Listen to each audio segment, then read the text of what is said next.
பங்கேற்கக்கூடிய ஒரு நிகழ்வில் தமிழகத்தினுடைய முதலமைச்சர் அவர்கள் பங்கேற்காதது எங்களுக்கு உள்ளபடியே பெரிய வருத்தம். அதற்கு முதலமைச்சர் அவர்கள் சொல்லியிருக்கக்கூடிய காரணம் கூட ஏற்புடையது கிடையாது. பிரதமர் அவங்க வர்றாங்கன்னு தெரியும். அதுவும் பிப்ரவரி மாதத்திலிருந்தே பாம்பன் பாலம் திறப்பு விழாவிற்காக நாட்கள் குறிக்கிறாங்கன்னு நமக்கு தெரியும். மாநில அரசோடு பேசுகிறாங்கன்னு தெரியும். நமக்காக 8300 கோடி ரூபாய் மதிப்பு இருக்கக்கூடிய திட்டங்களை கொடுப்பதற்காக பிரதமர் இலங்கையிலிருந்து நேராக டெல்லிக்கு போகாமல் தமிழ்நாட்டுக்கு வந்திருக்கிறார்.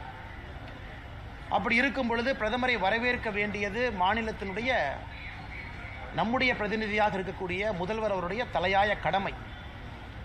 ஆனால் முதல்வர் அவர்கள் இதில் அரசியல் செய்து, ஏன்னா வெயில் ராமேஸ்வரத்தில் அதிகமாக இருக்குன்னு ஊட்டிக்கு போயிட்டார். ராமேஸ்வரத்தில் வெயில் 40 டிகிரின்னு எனக்கு நல்ல வெயில். அதனால் முதலமைச்சருக்கு வெயில் தாங்காதார். அதனால் நேராக வண்டியை ஊட்டிக்கு வர்றா அப்படின்னு சொல்லிட்டு ஊட்டி குளிரில் போய் பதமாக இருக்கலாம்னு அங்கே போயிட்டார். அதனால் இதை பாரதிய ஜனதா கட்சி நாங்கள் வன்மையாக கண்டிக்கின்றோம். ஏன்னா முதல்வர் தன்னுடைய கடமையை செய்ய இன்று தவறிவிட்டார்.